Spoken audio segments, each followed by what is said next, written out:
Je traversais la place du village tout seul, une cigarette au coin des lèvres, une pluie fine tombait, c'était l'automne, avec un peu de monde autour de moi. Il y a 10 ans, quand Christian Rousping a décidé de redonner vie à 51 Pégase de Marco Biancarelli, il était seul en scène.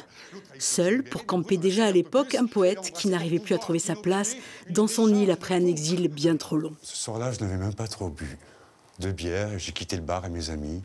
J'étais un peu fatigué, j'ai décidé de rentrer chez moi tranquillement. Je me serais mis devant l'ordinateur, peut-être pour écrire une poésie de cul. Seul aussi pour évoquer la destruction sociétale et le désespoir lié à la fin des illusions idéologiques. Le pays se disait différent. L'autonomie, on l'avait, ça n'irait jamais plus loin, on n'en ressentait pas le besoin. Dans cette nouvelle mouture de 51 Pégase, La confession de la bête, Christian Rousping voulait marquer davantage la féminité du texte en offrant le second rôle, celui de Lisa Benedetti, à Namaria Filippi, qui l'accompagne désormais sur scène. N'est-ce pas cela votre problème? Ne pas avoir su passer de la pornographie à l'érotisme dans vos écrits. Mais ne vous y trompez pas, cette nouvelle création laisse toujours autant de place à l'écriture et au ton extrêmement violent de Marco Biancarelli, qui vous plongeront dans un quotidien dramatique, celui de la Corse et de ses limites naturelles, qui, comme un écho, nous renvoie à nous-mêmes. Quand on a vécu comme j'ai vécu, il y a quelque chose d'inéluctable qui doit arriver.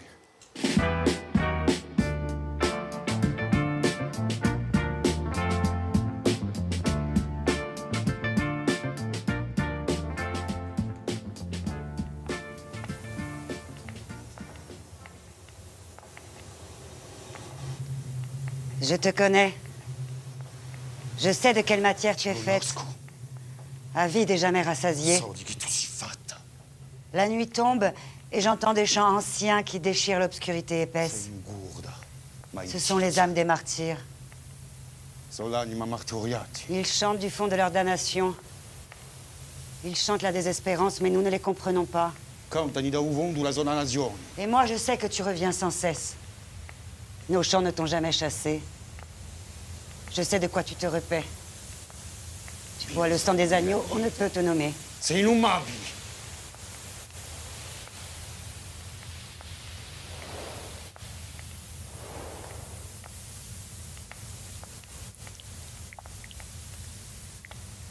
Ce type était poète. Ou il l'avait été. Car il fut comme tant d'autres, il avait connu son heure de gloire, mais c'était le passé. C'était un homme, comment dire, il s'était condamné à vivre comme une phalène. En étant lui-même peut-être sous les lumières artificielles de la nuit, mais stupide et mal à l'aise face au monde et à ses semblables quand le jour se levait. Mais en y réfléchissant, il avait bien quelque chose en plus. Dans l'incompréhension et la désillusion. Son regard n'était pas commun. Il vous foudroyait. Il vous pétrifiait vraiment. Et vous priez pour ne pas être dans la mire de ses yeux malades.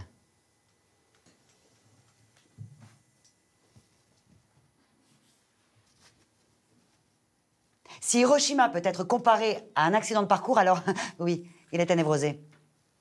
Mais je pense qu'il était complètement psychotique.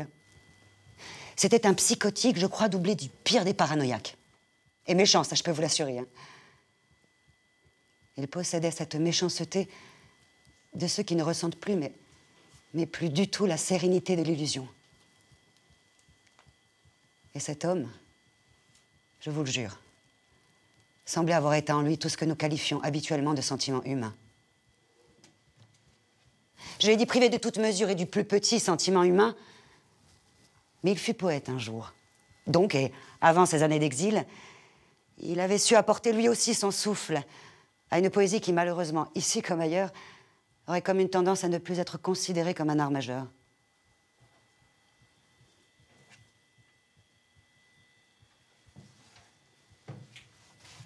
Dans ses écrits, l'amour est présent, avec une espèce de générosité, une forme d'espoir, plaisir de vivre, une démarche légère, qui contraste avec ce que nous savons du personnage. La liberté, ou le pur individualisme, furent les moteurs de cette œuvre méconnue, mais qui trahissait, je dois le constater, même si la formulation aurait déplu à l'auteur, un vrai profond talent. Ce sont les moments du baiser secret, si cher. L'impertinent baiser dans les recoins que tu m'ouvres de tes jambes pour qu'on sourde les flammes infernales que la foudre de ma langue attise, afin que la nature, en ton abri caché, me soit une fontaine.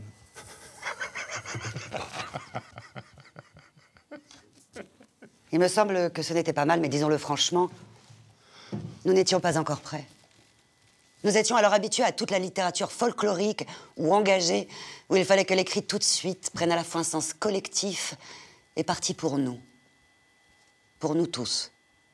Et bientôt les termes de pornographie, perversité, trahison se retrouvèrent liés à sa poésie. Il fut alors condamné à l'exil. Et le fait est qu'après 10 ans, il était quand même revenu. Les temps avaient changé, chacun le sait. Et la vieille polémique autour de ses écrits ne semblait plus exister dans l'esprit de personne. Ses livres étaient oubliés. Et lui, d'abord discret comme une ombre, se mit à devenir un fantôme inquiétant. C'était un fantôme qui n'écrivait plus que des cochonneries cachées sur des feuilles pliées dans la poche de sa veste. Voici donc l'énorme poutre qu'un jour je vais te carrer pour pouvoir t'inoculer une décharge de foutre. Ah, c'est bien, hein, disaient-ils tous. Et tous n'avaient plus le cœur ni à la poésie, ni à la compréhension d'un homme qui avait perdu la raison. Tous regardaient leurs chaussures et ne pensaient qu'à s'enfuir. Oh, j'en ai vu des grandes gueules et des voyous, des petites frappes et des traînes savates, qui baissaient la tête quand il arrivait dans un bar, ou simplement quand il arpentait les rues. La rue. Je voudrais m'arrêter une seconde sur l'image de la rue, parce qu'enfin c'était son univers. Cette rue folle que les gens bien se font un devoir d'éviter était pour lui le domaine extravagant de sa vie malsaine. Il était comme une espèce d'ombre, toujours vêtue de noir, certainement pour renforcer cette idée, qui traversait les ruelles vides de l'hiver ou qui se perdait dans la foule agglutinée et bigarrée de l'été. Une ombre étrange, comme un prédateur, qui passait devant les vitrines surchargées de produits dérisoires et qui s'insinuait au milieu des tables, des terrasses de café, surchargées elles aussi de gens pareillement dérisoires. Souvenons-nous que nous sommes ici, dans une ville touristique. Notre rue, nous le savons, passe sans transition du vide sidéral et glacé de novembre, le vide le plus étouffant d'un novembre de 10 mois, à la folie frénétique de l'invasion saisonnière. L'ombre passe sans regarder, mais pourtant elle voit tout. C'est une ombre qui est toujours là, qui connaît toutes les saisons schizophrènes de son monde, qui en sait toute la substance, qui en devint une sorte de récepteur. Il est dehors d'un bout de la nuit à l'autre, et les obscurs secrets de ce monde-là, lui les entend tous. Son monde est là. Il traverse cette nuit-là. Il entend tous les hurlements du désespoir des hommes. Ces hurlements, transformés en rires troubles, en comédies absurdes. Ce sont des coups, des insultes, des malédictions, des chansons à boire, des appels. Tout me semblait changer. Les gens qui avaient perdu l'habitude de me haïr me saluaient comme jamais. Mon visage leur rappelait peut-être quelque chose d'un passé identifié, mais lointain, et comme estompé par le voile des années. Ils ne savent plus qui je suis. Ils m'ont oublié. Surtout, le pays se disait différent. L'autonomie, on l'avait, ça n'irait jamais plus loin, on n'en ressentait pas le besoin. Et nous avions besoin d'un maître. Une assemblée de vieux porcs, oui, qui me faisait penser à l'assemblée porcine d'un vieux roman d'Orwell, et qui faisait semblant de savoir utiliser le nouveau pouvoir à des fins collectives. Nous étions entrés, je crois, dans la modernité. La bourgeoisie était bien assise à sa place, sans plus de mémoire de l'époque où elle se composait de parvenus fraîchement débarqués. Ah, c'était plus une bourgeoisie campagnarde, ça on peut le dire. Et elle s'inscrivait désormais dans une culture citadine qui nous avait tant manqué au long des siècles passés. Avec elle, les besoins intellectuels et culturels avaient grandi. Et c'était pas un miracle de tomber sur une librairie au coin d'une rue. Enfin, je veux dire une librairie qui vendait des livres, hein. Pas de ces librairies de l'époque qui faisaient commerce de journaux populaires à la con ou de revues de cul. Il existait même une classe entière d'écrivains, en dialecte ou pas, mais locaux à coup sûr, et qui écrivaient des choses intéressantes. Le pays semblait avoir quelque chose à dire. En fait, je retrouvais un peu de ce que j'avais voulu écrire il y avait tant d'années, une forme de liberté d'expression qui ne dérangeait plus personne. Et même les auteurs étrangers, les auteurs classiques, commençaient à être traduits dans notre langue. J'étais resté sur le cul en découvrant sur une étagère de librairie « Cousi parla ou à Zarathustra ». Bien improbable quelques années plus tôt. En cherchant bien, je me rendis compte que le mouvement de traduction littéraire était même plus avancé que ce que je croyais. Et même plusieurs de mes auteurs préférés faisaient maintenant connaissance avec les sonorités du Corse. Ivrate di Karamazov, Sogno di Bunker Hill, Cent'anni di solitudine. À côté de ça, heureusement, il y avait une production littéraire locale. Et on pouvait parler en ce qui la concernait de création. Les auteurs, jeunes pour la plupart, écrivaient des romans et des nouvelles où les personnages étaient des êtres humains. Enfin! Et où l'on évoquait peu le souci de l'identité. Je me disais qu'ils avaient fini par se libérer. À la télévision régionale, il y avait une chaîne spéciale toute la journée. Une émission littéraire faisait tous les mois le tour de la production locale. Lisa Benedetti, la présentatrice qui était un vrai canon, pas de ces présentatrices grassouillettes et empotées de mon époque, recevait 2 ou 3 invités.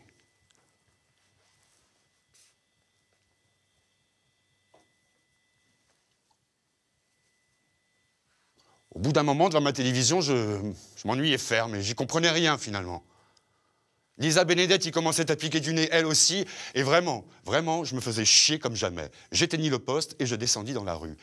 L'idée qu'il était possible de boire un coup en ville un mardi soir de novembre à minuit avec un peu de monde autour de soi, l'idée aussi que le moment était peut-être venu de rencontrer certaines personnes qui m'avaient connu, tout cela fit que j'entrais dans un bar. Il y avait une quinzaine de clients répartis en plusieurs groupes différents d'êtres humains. Le groupe qui m'intéressait était à la table du fond de la salle. 3 types avec des gueules de petites frappes. Mais la gueule, ça ne veut rien dire. Je peux vous dire que ces 3-là, je les avais pratiqués un moment. Ils avaient même été pour moi le sel de la terre. J'ai compris qu'ils n'avaient rien mangé, mais qu'ils se mettaient minables depuis plusieurs heures déjà. Le patron s'appelait Bruno. Il avait quand même une vingtaine de kilos en plus, un vrai goré, mais c'est toujours ce qu'il avait été, plus ou moins. François-Marie était toujours aussi maigre et long, on aurait dit un piquet, et pourtant, qu'est-ce qu'il mangeait? Il était affamé de naissance. Hyacinthe avait les mêmes yeux gonflés comme ceux d'un crapaud. Un crapaud qui aurait été bourré. Tout était en ordre. C'est à partir des années 50, des types comme Chuck Berry ou Jerry Lee Lewis se sont fait chier à inventer le rock'n'roll. Si des groupes comme les Beatles, les Doors et les Rolling Stones ont avalé les substances qu'ils ont avalées pour trouver la force d'affronter le monde et de l'irradier, si Jimi Hendrix a su faire corps comme personne avec une guitare électrique, si, je ne sais pas moi, des types comme Dylan se sont dressés contre la guerre du Vietnam, ou si Woodstock a pu exister avec des milliers de culs à l'air libre qui exprimaient leur joie de vivre, des temps nouveaux et l'inéluctable déclin des générations de vieux cons, si le rhythm and blues, la soul, la pop, le disco, le rap ou la techno ont pu naître et se développer, si le monde, enfin, a pu donner souffle à un tel renouveau, à une telle modernité, c'est certainement pas pour qu'un jour je me fasse emmerder par un luthier. Oui, il était luthier. C'est-à-dire, d'après le dictionnaire, quelqu'un qui s'occupe de luth et de violon. C'est son métier. Il les fabrique, les répare, les vend. Il sait tout à leur sujet. Moi, je sais à peu près rien sur ce sujet-là. Ou juste ce que je viens de vous en dire, mais je pense que je n'en saurai jamais davantage parce que franchement, les instruments anciens, la passion des sonorités rares, les obscurs ateliers de confection des artisans musiciens, tout ça, je veux dire, moi, ça me rend malade. Dans cette taverne du village, il faisait sombre. Le local puait la suralcoolisée. 3 musiciens chantaient pour faire frémir de plaisir les nostalgiques de notre Riacuiste ou le renouveau culturel corse des années 70, ou pour amuser des touristes en quête d'exotisme. Mes compagnons de bringue m'avaient amené là pour continuer de fêter nos retrouvailles. Il fallait que cette soirée demeure dans les mémoires. Et nous nous promettions amoureusement de ne plus jamais nous séparer. Non, plus jamais. Au bout d'un moment, c'est-à-dire après 2 minutes, on s'est emparé du comptoir. Comptoir en français, parce que banque, ou le mot corse du dictionnaire, ça veut dire aussi banc. Et justement, les bancs ici, c'est pas ce qui manquait pour aller s'asseoir et écouter calmement les chanteurs en tapant dans ses mains, mais plutôt crever que ça soit dans une soirée pareille. Alors le thème de banque, vous pouvez le mettre où bon vous semble, banque, ou c'est le comptoir, et d'ailleurs c'est comme ça qu'on disait tous le soir dont je parle. Il y avait ce type au milieu avec sa femme. C'était des pinsoutes, ça se voyait à leur gueule, et des victimes potentielles. Ça alors, je le vois tout de suite à l'allure. Qu'est-ce qu'il voulait? Il n'avait donc pas compris que ce comptoir était à nous.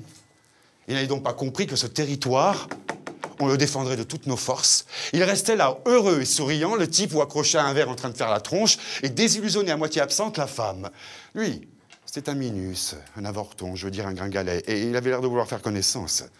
C'était une demi-giclure en quête d'affection, un zéro qui voyait de la reconnaissance. Elle, c'était une salope. Une simple salope. C'est marqué sur son visage. Et puis de toute façon, la suite me conforterait dans mes dires. Ils étaient en fait tout ce qui ne devrait jamais débarquer chez nous. Et pour eux, dans toutes les agences de voyage du continent, il devrait y avoir un type, un psychologue, pour évaluer leur cas et leur expliquer les choses et leur dire de ne pas venir chez nous, qu'ils ne savent pas tout, qu'il y avait d'autres destinations mieux adaptées, plus tranquilles. La Suède, la baie d'Arcachon, le Groenland. Enfin, on était là déjà bien entamés. Moi, je discutais avec Bruno. Et lui, il se plaignait et disait que les temps avaient changé. Et aujourd'hui, les jeunes, ils étaient pleins de fric. Ou alors, c'est les parents qui manquaient par derrière. Parce qu'avant, les jeunes, ils n'avaient pas toutes ces liasses dans les poches. Et quand ils sortaient, ils étaient accompagnés par les plus vieux qui payaient les tournées. Et jamais de la vie, un jeune aurait mis la main à la poche. Les anciens les auraient remis tout de suite à leur place. Garde ta ferraille au morveux. Mais aujourd'hui, si tu parlais mal à un jeune, il sortait un flingue et t'abattait sur place. Oh, les merdeux de 16 ans qui se promenaient avec des flingues à la ceinture. On aura tout vu. Avant, il y avait du respect. Une cuite, c'était une cuite. Et à l'époque, il existait des bandes entières de pochetrons. Les bringues, c'était des fêtes pas possibles. Et quand ils se rencontraient, attention les yeux, des chansons et des journées entières à se saouler la gueule. Ouf, ils savaient vivre. Aujourd'hui, on savait vivre, tu parles. Il n'y avait plus que des mange-merdes et des petites crevures. C'était du chacun pour soi comme faisaient les pinzouti. À sortir chacun son billet pour payer au restaurant. Et au sujet de la francisation, François-Marie est lui aussi rentré dans la danse. Mais nous touchions là, je crois, à son thème de prédilection. François-Marie avait de quoi se plaindre, lui aussi, et il dit que quoi? Des chansons dans les bringues d'aujourd'hui? Oh, on n'entendait plus nulle part, ou alors oui. Tomber la chemise, que certains ânes battés avaient repris sous la forme de brûler la paillote, ou les conneries du même style. On était francisés comme il faut, oui. Alors qu'avant, il y avait de belles chansons. Bah, Saïgon, La Vipère... Et aussi Yohan Oukamé, d'où les chansons qui lui plaisaient à François-Marie. Et là, on était tous d'accord avec lui. C'était les vieux enregistrements de Charles Rocchi, Tony Togg, Ultima Strinta et ce genre de trucs. Et sans s'occuper des chanteurs qui étaient sur la scène de la taverne, François-Marie, donc, sans s'occuper de personne, se mit à chanter Ultima Strinta. Lasciami goia lettorable come un fiore, non tostadere la mia passione si tu. Bagnava la vita troppo amara, una chitarra, sento suonare, la la la la la la la la la la la la la. Et c'est là que le luthier a commis une erreur. Je veux dire que je l'avais quand même remarqué. Il nous a entendus quand nous chantions, il nous a regardés, il nous a fait un sourire. Hey. Nous devions certainement représenter l'image du folklore que les agences de voyage lui avaient vanté. François-Marie s'est arrêté de chanter, il a regardé la demi-giclure de travers, et puis il n'a plus regardé, mais il a dit « Qu'est-ce que tu veux, pauvre type ?» Ce con cherchait à faire connaissance. Alors, comme François-Marie lui avait tourné le dos, il s'est adressé à moi. Il m'a dit qu'il était luthier, que la musique lui plaisait. Et moi, j'ai répondu que les pinsoutes, je ne pouvais pas les encadrer. Ils avaient pris tout le pays. J'ai dit que ce comptoir, il pouvait crever avant que je lui laisse. Je lui ai dit que ce morceau de comptoir était vraiment le dernier lopin de territoire sacré et je le défendrais comme un chien. Alors là, je pense qu'il ne comprenait plus rien. C'est-à-dire que j'étais déjà prêt à lui mettre un coup de boule. Je voulais l'étaler là, lui montrer tout de suite les crocs. Mais Bruno, mon cher Bruno, comme le Bruno d'autrefois, a pris le luthier par le cou, l'a serré contre lui, lui a mis la langue dans l'oreille sans rien dire et l'a regardé dans les yeux avec un sourire d'abruti. Je vous dis que ça. L'autre a essayé de se libérer, mais Bruno l'a serré un peu plus et l'a embrassé sur la bouche. Et le luthier a dit « Mais il est fou, il est fou !» Bruno l'a lâché et moi, je me suis dit que ce con allait s'en aller.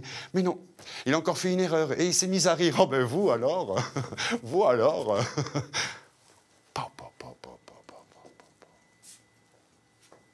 Il ne partait pas.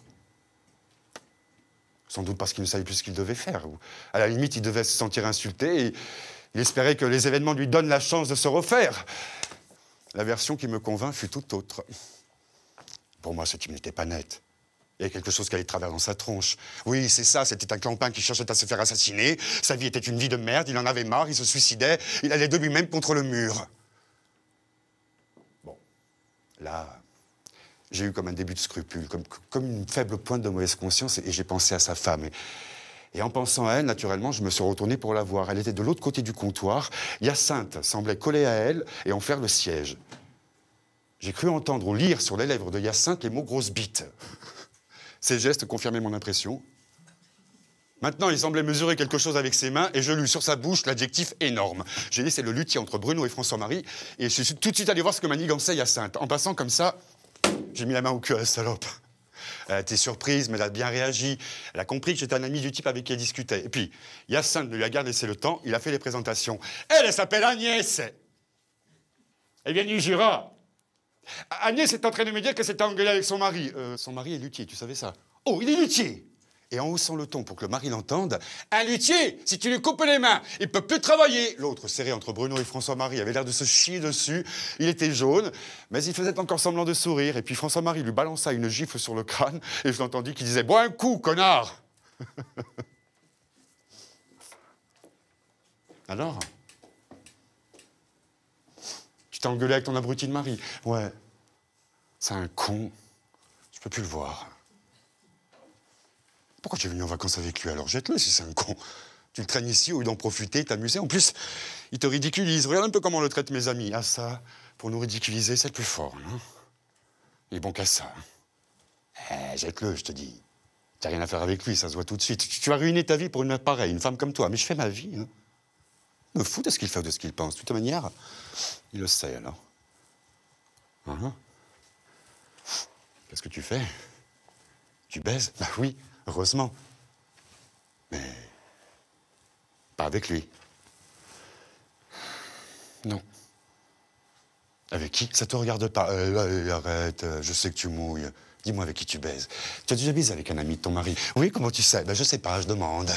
Oui, j'ai déjà baisé avec son ami. Comment il s'appelle? Gérard. Il travaille avec lui, ils font les festivals. Je m'en fous des festivals. Pourquoi tu as baisé avec son ami? T'as bien baisé. Il a une plus grosse queue. Hein. À ça, question queue, il n'y a pas de comparaison. Oh putain. Parle-moi encore de queue. Tu as déjà sucé plusieurs types en même temps. Hyacinthe avait fait resservir une autre bouteille, la 5e ou la 6e. Et maintenant, il était allé lui aussi travailler le luthier de plus près. Il se plantait devant lui sans rien dire et puis il lui balança une claque dans les oreilles et il riait. Et le luthier, inquiet, riait mais ne partait pas. J'ai sucé 2 types en boîte la semaine dernière. C'était, comment dire, une expérience. Oh. Et ton mari était là. Il le sait, je lui ai dit, il s'en remet pas, je m'en fous. J'ai une fille bien, hein. Je suis sûr que tu feras ton chemin.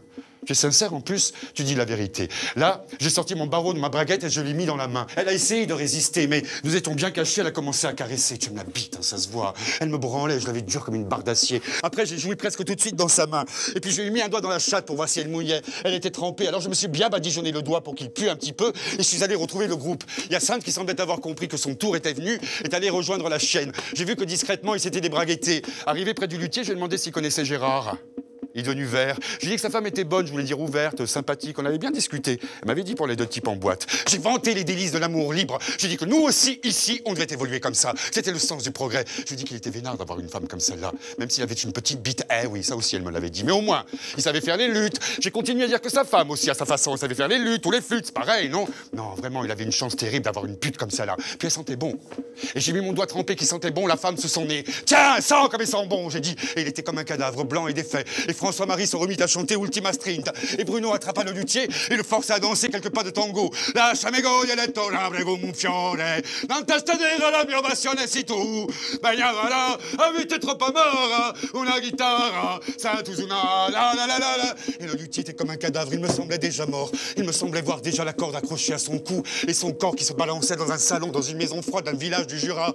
Je me suis dit que c'était un type extraordinaire, que je rendais service, que c'était à lui que je rendais service, puisque jusqu'ici il n'avait jamais eu la force d'en finir, et à la terre entière qui a suffisamment de croix à porter, et que je rendais service aussi à la musique, parce qu'il y a quand même autre chose à entendre que le luth et le violon. Et une voix parlait maintenant dans ma tête, et elle s'adressait au luthier, lui disait « Tu l'as cherché, c'est ça que tu voulais, il fallait partir tout de suite, tu ne sais pas où tu as débarqué, ici nous ne sommes pas de braves gens, c'est pas ce que nous sommes. »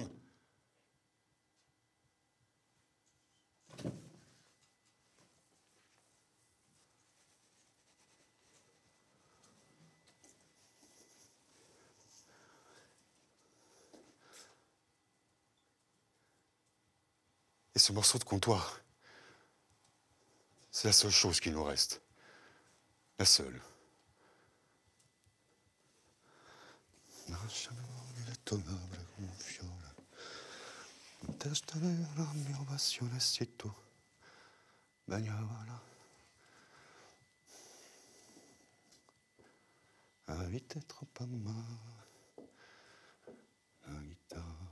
Il venait de publier un recueil de poèmes. Rien à voir avec les textes dégueulasses qu'il avait publiés avant. C'était des textes composés en exil, qui ne parlaient pas d'exil, mais du temps qui passe. De la beauté froide et chargée d'hostilité de la nature. Il cherchait à personnifier la nature, et surtout à parler de la sauvagerie de la nature humaine. C'était un échec, comme toujours, tant au niveau de l'écriture qu'à celui de la diffusion.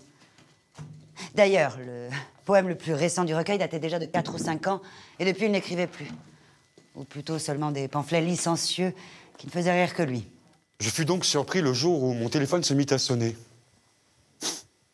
La personne que j'avais au bout du fil prétendait s'appeler Lisa Benedetti, présentatrice de Canal Eco, ainsi qu'animatrice de l'émission Estro et Littéradour tous les lundis à 10 h. Elle avait lu mon livre. Elle voulait m'inviter. Et pourquoi moi? Pourquoi pas? Personne ne s'intéresse à la poésie. Oui, mais 10 ans sans publier, et d'un coup ce retour sur la scène littéraire, peut-être une histoire à raconter, non? Non, rien de spécial. Oui, alors faire le geste au moins pour l'éditeur, hein, c'est la moindre des choses. Vous croyez que c'est ce qu'il faut faire? Alors d'accord, mais dites-moi un peu, qui va y avoir aussi? Quoi? Aussi cette gouape de Mathieu Pirède? Enfin, je veux dire, ce personnage étonnant et un peu extraverti. Ah, il publie un recueil de poésie d'influence orientale. En français. Original, oui. Bon, je viendrai. Et je me suis retrouvé sur le plateau d'Estro et Littéradour avec ce canon de Lisa Benedetti et ce minet de Mathieu Pirède apprêté comme un dandy qui se la jouait comme pas possible. C'était un habitué des lieux. Ça se voyait à sa manière de se comporter en terrain conquis et en privé. Enfin, je veux dire, avant l'émission, il était à tu et à toi avec cette bombe atomique de Lisa Benedetti. 29 ans, 1,70 m, brune, certainement un coup extraordinaire au pieu. Et en parlant de pieu, le mien, je l'avais dur comme une barre d'acier. Il fallait vraiment me concentrer pour réfléchir à la poésie. Au bout d'un moment, le générique est passé à toute vitesse avec une musique insupportable, genre Eric Satie. Vous, cher ami, vous n'avez rien publié au cours de vos 10 années en exil.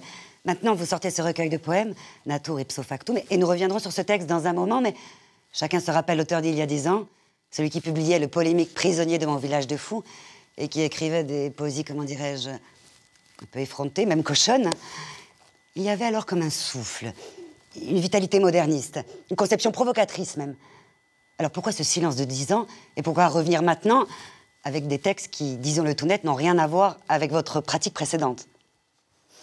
Je ne sais pas, la vie est comme ça. J'ai voyagé, j'ai ressenti le besoin de me nourrir d'autres horizons, de m'enrichir intellectuellement, je veux dire.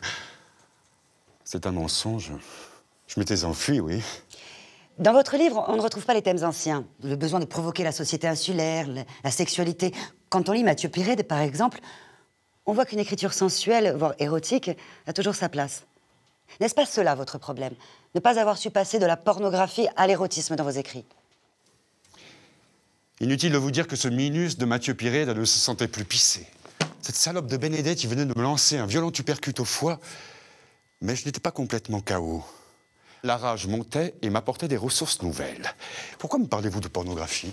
Vous croyez que ce que j'écrivais, c'était de la pornographie? Pour moi, c'est d'écrire sur notre identité, comme faisaient la plupart des écrivains à cette époque, qui était la vraie pornographie. Il n'y a rien de plus pervers ni de plus fasciste que de vouloir enfermer le lecteur dans une identité qui soit un modèle, qui soit exposée comme un modèle de vie. Après, celui qui ne correspond pas à cette identité doit se sentir coupable. Porter l'infamie de l'acculturation, voilà ce qu'est un écrit pervers. C'est ça, la pornographie. Il donnait l'impression d'avoir un discours et une réflexion sur la société. Et il montrait qu'il connaissait les concepts de perversion et d'acculturation, ce qui posait son homme.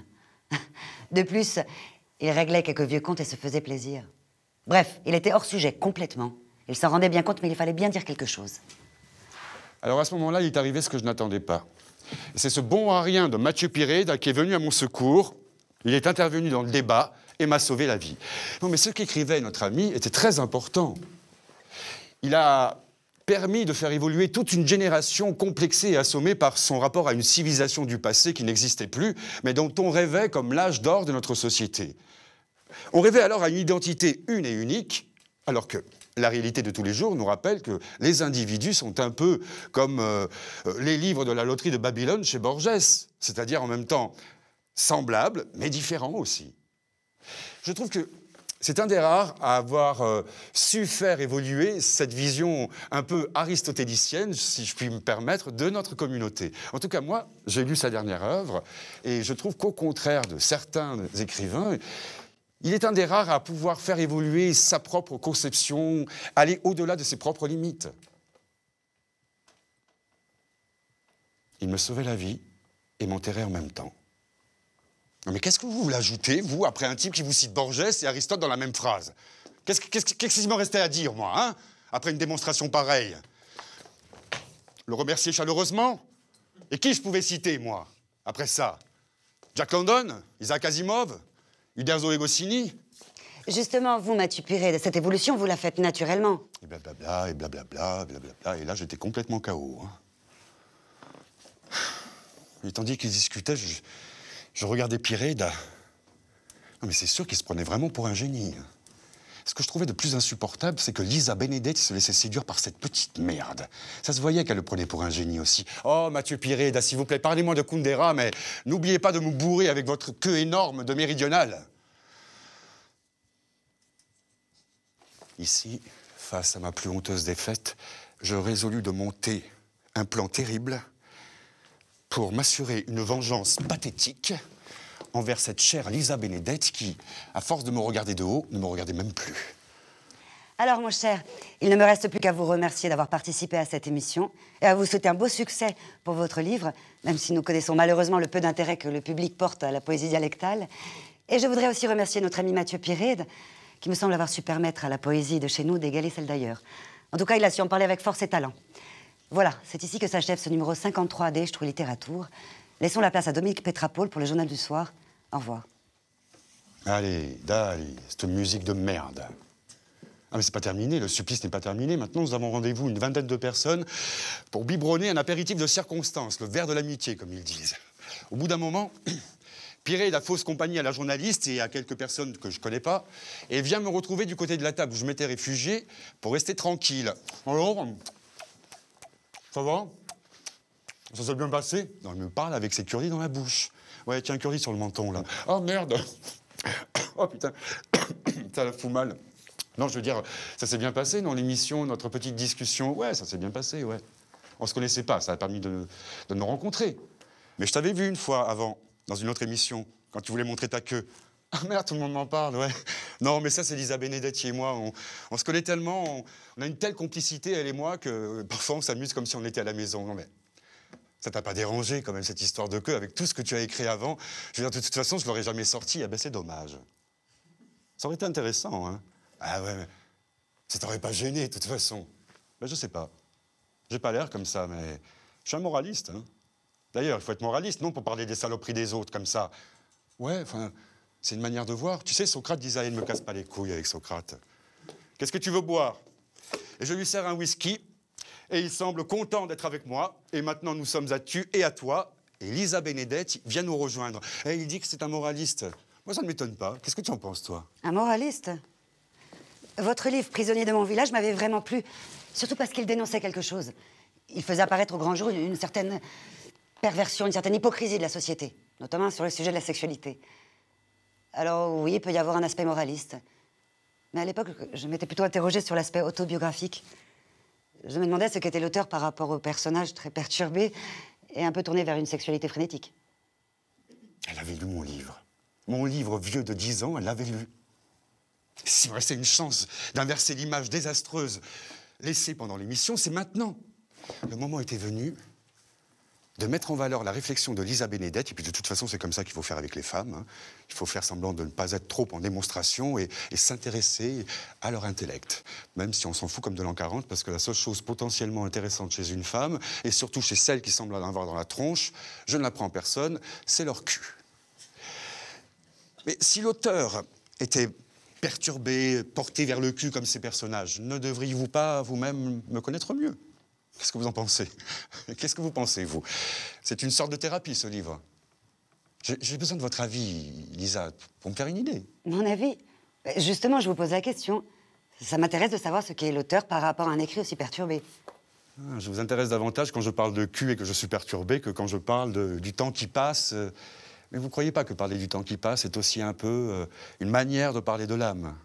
J'ai bien compris que vous n'aimiez pas mon recueil de poésie. Mais je vous retourne la question. Pensez-vous que l'auteur de ce livre doit être aussi insignifiant que sa poésie? Qu'est-ce qui vous fait dire que je n'ai pas aimé vos poésies? J'ai seulement cherché à vous faire parler de votre création, mais vous me paraissiez un peu tendu. Mais je pense que Mathieu a raison, je suis assez d'accord avec lui. Non, mais oublions un peu Mathieu Piré. S'il te plaît, Mathieu, tu veux pas nous laisser 2 minutes? Non, je dois dire quelque chose de personnel à Lisa. Mais sans te commander, va, je te rejoins après. Oui, Mathieu, s'il te plaît. Je voudrais savoir ce qu'il y a de si personnel dans la requête de notre ami. Alors? Qu'est-ce que vous vouliez me dire de si important? Nous avons parlé d'une chose essentielle. Mieux connaître la personne qui se cache derrière mes livres. Moi, je voudrais que vous le connaissiez mieux. Voilà ce que je veux vous dire. Écoutez, j'ai déjà quelqu'un. Enfin, je ne sais pas, peut-être l'émission s'est pas passée exactement comme Je vous vous vouliez. fous de l'émission, je suis pas venu pour l'émission, je suis venu pour vous rencontrer. Vous avez déjà quelqu'un? Très bien, toutes les femmes de la Terre ont quelqu'un. Moi, je ne vous demande pas l'impossible. Je vous retourne l'invitation. Un restaurant, un café, un endroit qui vous plaît, n'importe où. Vous y réfléchissez, vous prenez votre décision. Si vous refusez mon invitation faite sans arrière-pensée, en toute amitié, je m'en vais tout de suite et vous ne me verrez plus. Je ne vous connais pas. Vous m'êtes sympathique, mais je ne vous connais pas. Enfin, je ne sais pas, je suis pas comme ça. Enfin, l'émission ne vous a pas plu. Je vous ai déjà expliqué, je ne suis pas venu pour l'émission, je suis venu pour vous. Un jour, j'ai vu votre émission. Quelqu'un que je connais qui passait, bon, nous sommes dans un petit monde, hein. Je ne vous connaissais pas, et j'ai pensé que vous aviez une ressemblance avec une femme peinte par Roy Lichtenstein, dans une toile intitulée Masterpiece, je ne sais pas si vous connaissez. Eh bien, cette femme est blonde et vous êtes brune, elle a les yeux bleus, les vôtres sont verts. Là, elle se mit à rire. Et quand même, j'étais content de moi parce que je venais de réussir 2 choses importantes dans la conquête d'une femme. Lui parler de peinture et ainsi faire semblant d'en appeler à son intellect, et la faire rire. Une femme qui rit étant déjà à moitié vaincue. En fait, nous ne nous ressemblons pas du tout avec cette femme peinte par Liechtenstein. Non, non, pas du tout. Bah, à la limite, peut-être quelque chose dans le contour du visage. Enfin, c'est une femme, comme vous. Et vous, à quel personnage ressemblez-vous? Un de vos livres, hein, j'imagine. Non. Non, plutôt à Bad Boy, le personnage d'un autre peintre américain, Eric Fischl. J'étais en pleine forme. Et à moitié bourré, ça aide. Et puis, j'avais aucun mérite, je venais de m'avaler de A à Z, l'art des États-Unis, un livre plein d'images que je lisais aux chiottes.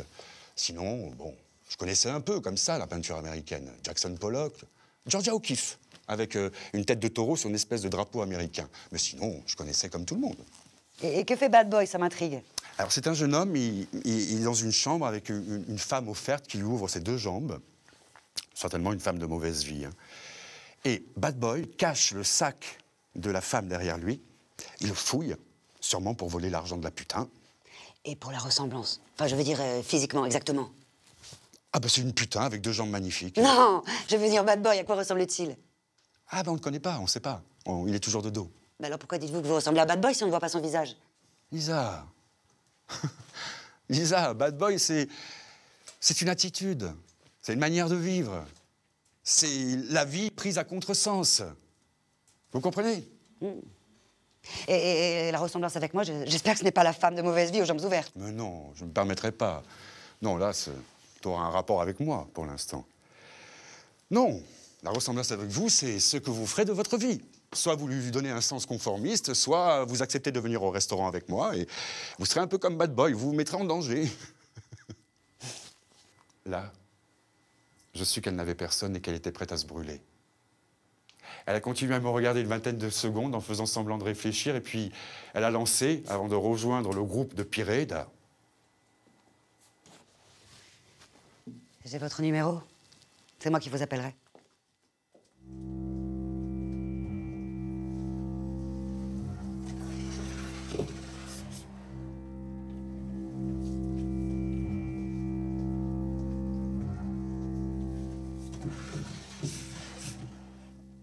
Nous nous sommes retrouvés sur le cours, un endroit assez sympa où il y avait quelques box pour garder l'intimité des clients. Lisa Benedette n'avait guère tardé à appeler et 2 jours après l'émission, nous avions notre premier rendez-vous. Oh, rien de particulier, mais vu l'heure fixée, 7h30, on pouvait penser que la suite se passerait au restaurant. Et lorsqu'une femme consacre sa soirée au restaurant à un homme, ces 2-là finissent au pieu dans 90% des cas. Nous nous sommes un peu chauffés à l'apéritif, mais sans exagérer, 2 verres, comme ça, pour faire connaissance. Il me fallait observer une certaine correction pour ne pas partir en bombe tout de suite. Alors je calculais plus ou moins le rythme qu'il me faudrait tenir pour ne pas arriver trop fatigué au moment de la baise.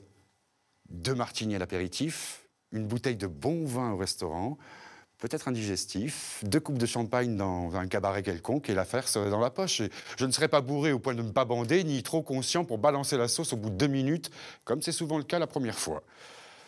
Il lui fallait faire bonne impression. L'apéritif une fois fini, nous avons donc décidé, oh surprise, de continuer par le restaurant. Il me demanda où je voulais aller, je lui dis que non, je n'avais pas de préférence, je le laissais choisir. Il ne demandait pas mieux. Il avait déjà réservé une table dans un endroit agréable et discret et payé le serveur pour qu'il nous garde la table la plus à l'écart, de sorte qu'il puisse faire ses affaires sans risquer de tomber sur un casse-couille que lui et moi connaîtrions. Dites, on a la meilleure place. D'habitude, il faut toujours attendre et prendre ce qu'il reste. Vous n'auriez pas réservé sans rien me dire? J'ai répondu que oui et que j'étais même allé jusqu'à soudoyer le serveur. Et nous avons rigolé d'une si bonne blague. Le repas s'est bien passé. Et j'ai fait bonne impression, comme prévu. Mais bon, rien qu'à l'idée de penser que, tout en lui parlant de littérature et de voyage, elle devait imaginer que je lui bourrais le cul avant la fin de la soirée, rien qu'à cette idée, j'avais une barre d'acier entre les jambes qui commençait à vivre sa vie et qui allait me dessiner une carte de la Sardaigne sur le pantalon. Ce qui m'intéressait, moi, c'était ces 10 années passées en exil, ce qu'il avait fait, pourquoi il était parti, les endroits fréquentés, les gens rencontrés. Il dressait un portrait riche et rempli d'expériences extraordinaires. Enfin bref, il racontait sûrement des bobards tout en laissant place à une certaine curiosité sur mes expériences à moi. Enfin, probablement que je puisse me raconter, me mettre en valeur, me sentir à ses côtés, rassurée et protégée. Et qu'il pouvait être aussi l'épaule forte sur lesquelles je pourrais tendrement poser ma tête. Les femmes aiment bien ce genre de type. Les hommes mûrs, qui ignorent l'incertitude et qui les font jouir comme des folles. Ce n'est en fait qu'une transposition idiote à un certain âge du prince charmant rêvé de l'enfance. Oh, il ne fallait pas compter sur moi pour briser le rêve à ce moment précis, non. Je ne risquais pas de faire comme pendant l'émission et laisser sortir mon côté tordu et complètement survolté. Le psychopathe resterait ce soir dans sa boîte, ça c'était sûr. Non, il fallait la laisser imaginer, mais pas la conforter. Ainsi, elle croirait que je ne suis pas vraiment comme je me décrivais dans mes écrits. À un moment, j'ai vu qu'elle commençait à s'abandonner. Elle se mettait la main comme ça sur le menton. Elle laissait son regard voyager dans une pensée légère. J'ai payé le restaurant et nous nous sommes retrouvés dans la rue. Alors je lui ai pris la main, nos mains qui se tenaient comme ça, amoureusement, qui se disaient tout, qui se racontaient la fin de la soirée. J'étais fier comme un porc parce que de temps en temps, je croisais le regard des autres types qui nous regardaient et je sentais leur jalousie.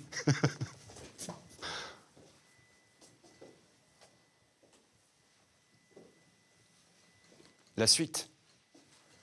Vous vous attendez certainement à ce que je vous fasse la description de ce qui s'est passé au lit, comment elle m'a sucé, à quel moment je suis entré en elle et par quel trou, et tout, et tout. Ben, je vais vous étonner, mais je vous dirai rien. Ouais. C'est comme ça. Pourquoi?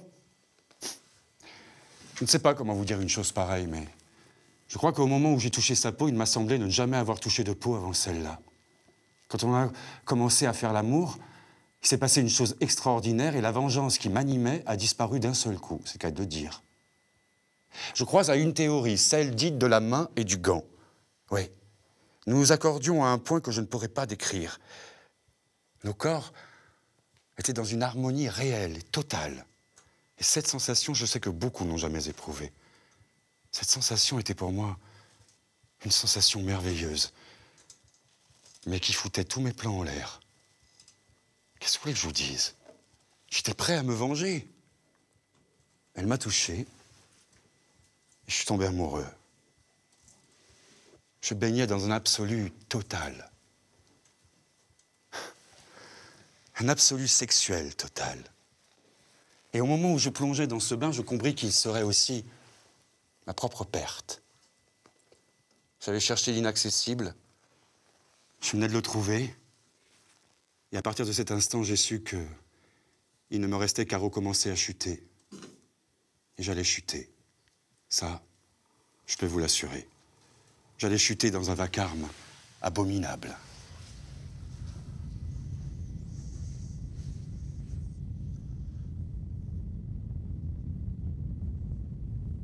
Je te connais. Je sais de quelle matière tu es faite. Avide et jamais rassasiée.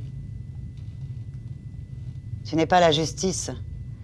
Tu as été enfoui depuis le jour où nous sommes nés. Le goût que j'aurai pour la solitude. Nous qui croyons, nous qui espérons. Je ne sais pas. Tu es là, jalouse de ce souffle primitif et tu attends. Chaque minute de notre vie, tu nous guettes. Tapis au fond de ton antre. La nuit tombe et j'entends des chants anciens qui déchirent l'obscurité épaisse. Encore et encore.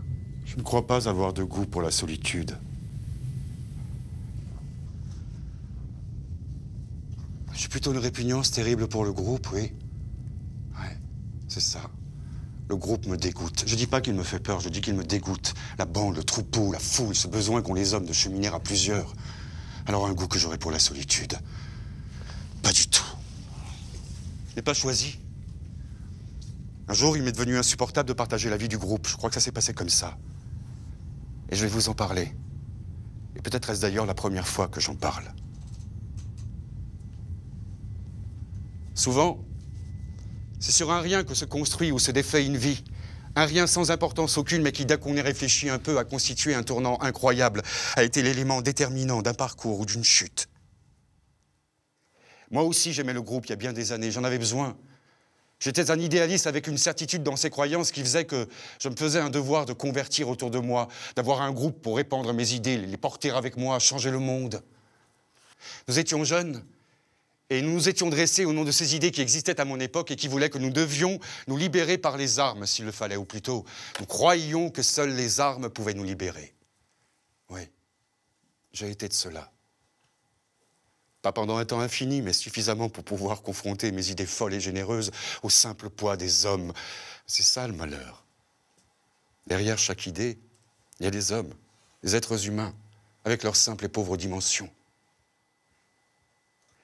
Je passais alors mon temps aux réunions débiles cachées que nous étions dans le maquis pour discuter de notre révolte, et je dis révolte parce que la pudeur m'interdit ici de parler de révolution. Et nos réunions étaient les réunions les plus indigentes pour parler au niveau culturel, intellectuel qu'on puisse se figurer. Il y avait avec moi, je le confesse, les êtres les plus niais et les plus bêtes qu'il m'était jamais donné de rencontrer. Et je me sentis même pour un temps dans mon élément avec eux. Je les aimais. Avec cette force pathétique que le groupe nous inspirait en matière d'amour. Ma passion pour ces gens-là, je dois le reconnaître, était absolue. Comment puis-je vous expliquer ça? Je crois que d'une certaine manière, avec ce groupe autour de moi, ce groupe armé et prêt à passer à l'action, je crois que j'existais. Et le besoin de vivre et de partager parmi ces hommes, ces gosses pour la plupart, était plus précis et solide chaque jour que Dieu faisait. Nous sommes donc passés à l'action. Mais l'action, nous la voulions à un point tel que nous aurions été capables de faire n'importe quoi pour agir et sentir que nous participions pour de bon à quelque chose de gigantesque, à un mouvement collectif extraordinaire. On aurait fait n'importe quoi. N'importe quoi, oui. C'est ce que nous avons fait. À cette époque, la mode était de faire de l'argent. Nous levions l'impôt révolutionnaire, comme on disait. Nous raquettions avec une facilité morale et une absence magnifique de cas de conscience, au point qu'aujourd'hui encore, il me paraît incroyable de décrire dans quel état mental nous étions. Un jour, sans prévenir, et d'ailleurs c'était une nuit, comme toujours, nous sommes entrés cagoulés dans la maison d'un type, un commerçant, un halogène que nous savions riche, ouais, un vrai Richard, sans lui dire ni bonjour ni merde, et profitant de la terreur que notre surprise inspirait à cet homme, on lui a mis un coup de crosse dans les dents, et le type s'est affalé sur son salon. Et ce n'est que là que j'ai entendu hurler sa femme et ses enfants. Le type a tenté de se redresser. Et allez savoir pourquoi, moi, sa résistance et ses hurlements terrorisaient une foule, les pleurs de sa femme qui se pliait sur place en levant les mains et en criant comme pour nous supplier. Moi, cette dinguerie collective m'a mis dans une rage terrible, et avec toute l'énergie qui était dans la mienne, j'étais jeune et sportif, j'ai mis un coup de boule extraordinaire et d'une puissance que je ne connaissais pas à ce type.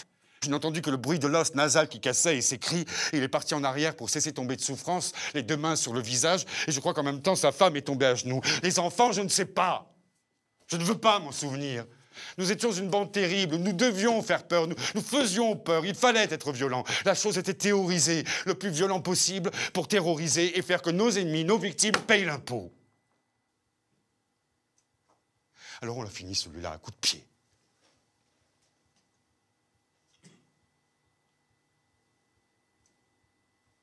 Et maintenant, vous voulez que je vous dise? C'est même pas tout ce que je vous ai raconté là. Je veux dire que le pire, c'est même pas ma victime ou ce qui lui passait par la tête pendant qu'il encaissait. Je suis capable avec le recul nécessaire. Je suis bien capable de me détacher de ses sentiments, de sa terreur. 20 ans ont passé.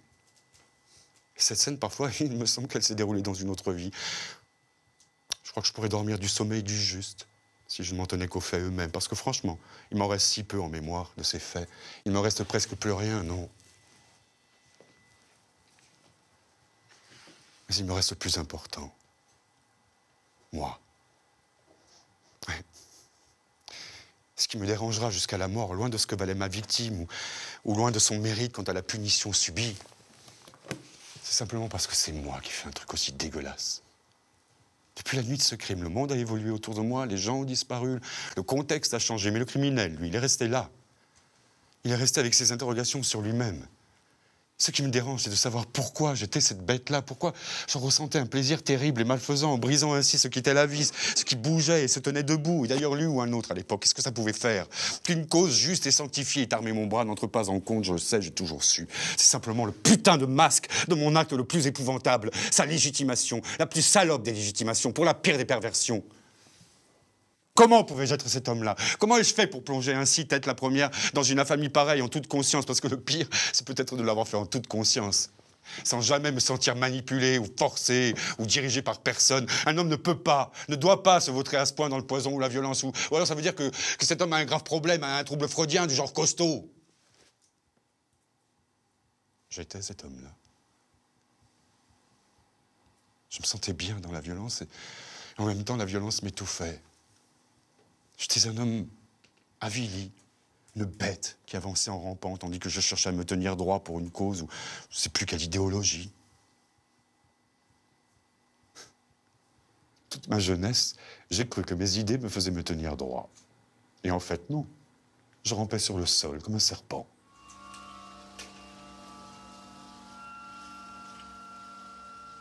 Cette histoire, malheureusement, c'est pas seulement mon histoire.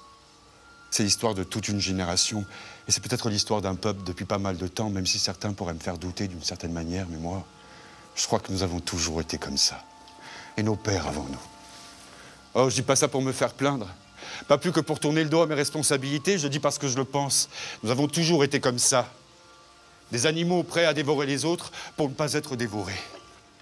Et à l'origine de ça, vous savez ce que nous trouvons? Nous trouvons le groupe, la bande, la famille. Nous revenons à la base nucléaire de notre société. C'est pour ce groupe-là que nous nous sommes toujours battus de manière primitive.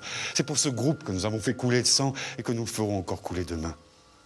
À un moment donné, dans cette ambiance-là, je crois que le groupe lui-même disparaît. Et qu'il ne reste plus que le sang, le goût du sang. Et il demeure. C'est ainsi.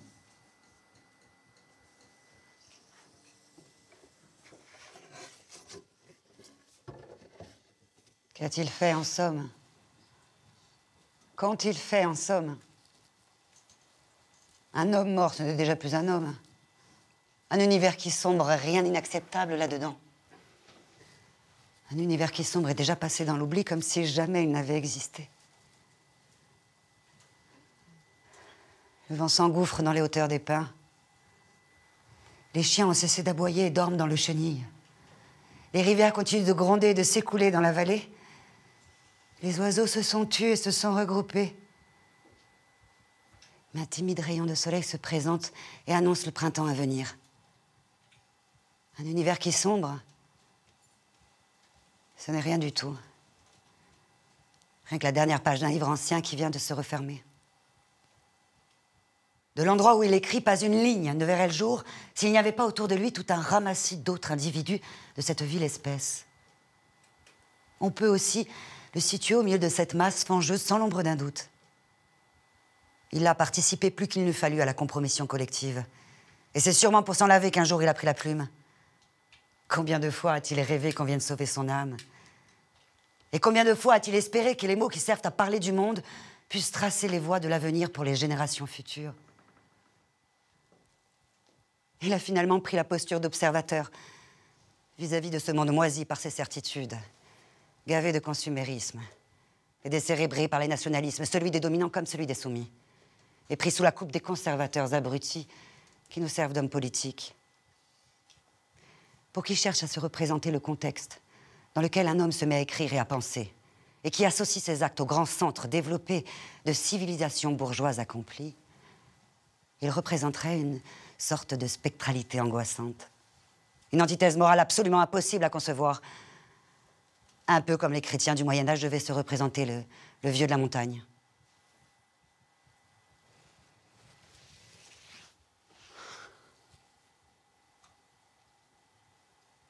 Ce n'est certes pas pour vous rassurer, mais je vous garantis qu'il ne tient sous sa coupe aucune secte d'assassins. Seulement quelques sectaires et assassins en puissance, à tenir respectueusement à bonne distance de sécurité.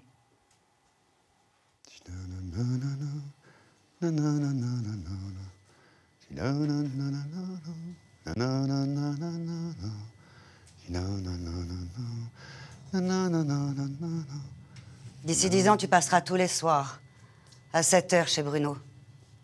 Tu te retrouveras avec 2 ou 3 poivreaux de ton espèce. Un vieux pinsoud sera là, au rouge.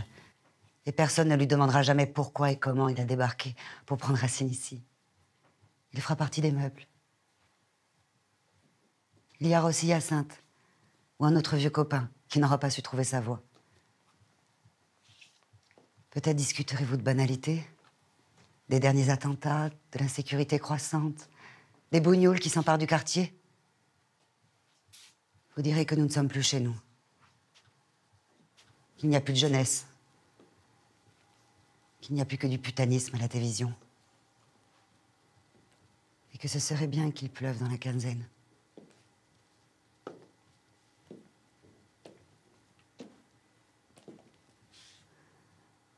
Comme ça, pour les champignons.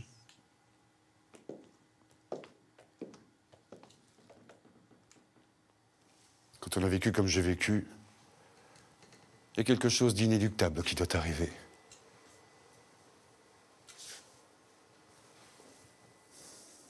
Ce soir-là, je n'avais même pas trop bu.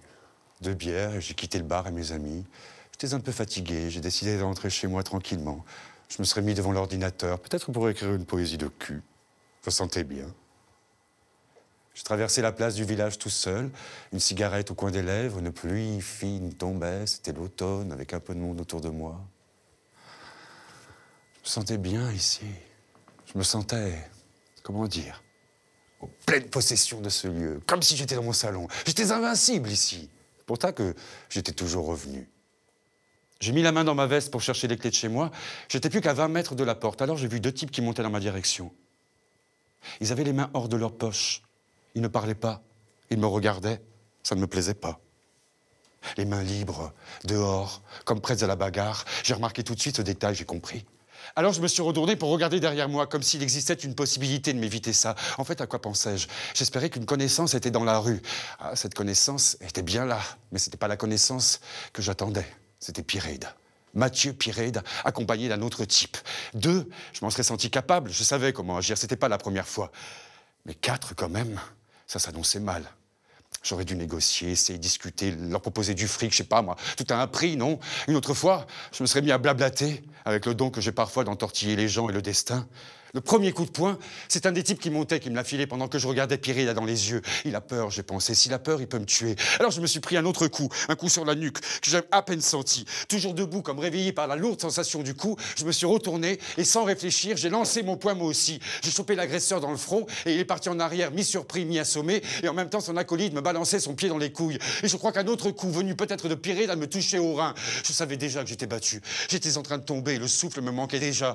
Mais j'étais un animal, une bête, je ne voulais pas perdre, je voulais mourir et pour ça, il fallait que j'en fasse peur pour qu'ils en soient plus durs et plus violents. J'entendais Pireide qui m'insultait et semblant faire une crise d'hystérie. Je lisais la peur, la rage et la colère dans sa voix. D'autres voix inconnues et hostiles se faisaient entendre en me traitant d'enculé, de fils de pute. Ah, je leur aurais bien dit, c'est ça, donnez-vous du courage. Mais je ne voulais pas risquer de calmer la fureur. Ils auraient voulu que je pleure, hein, que je me traîne à leurs pieds en implorant leur pardon. Rien de tout ça. Et je ne sais même pas pourquoi ils se sont arrêtés de taper. L'un d'entre eux a dit, ça suffit, on va le tuer. Ça suffit! Et ils se sont arrêtés de taper.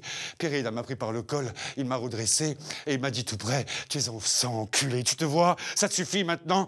J'avais les lèvres gonflées, hein, certainement éclatées. Hein. Pireide, fais-moi ce plaisir, allez, il faut que tu me tues, fais-moi ce plaisir. Et il a hurlé, assez! Tue-moi, Pireide, fais-le pour moi, tu es un brave garçon. Et il m'a mis encore 2 ou 3 gifles, comme la pédale qu'il était finalement. Ses amis l'ont tiré, ils ont dit que j'avais mon compte et ils sont partis en courant.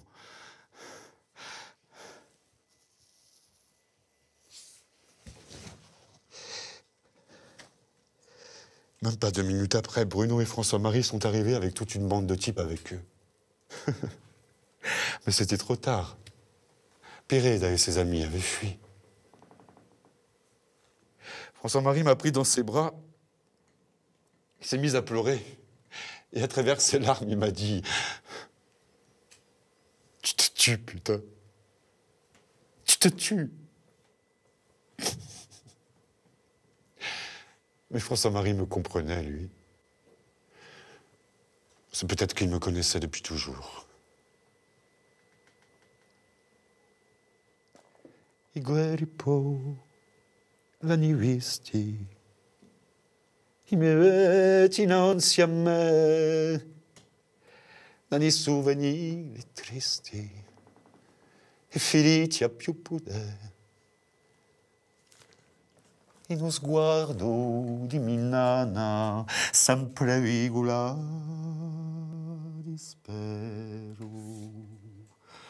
Oggi è stata dichiarata a guerra culandida, oggi è l'anni principiata, domani toccherà in deserti di Rena, anderemo a strascinare.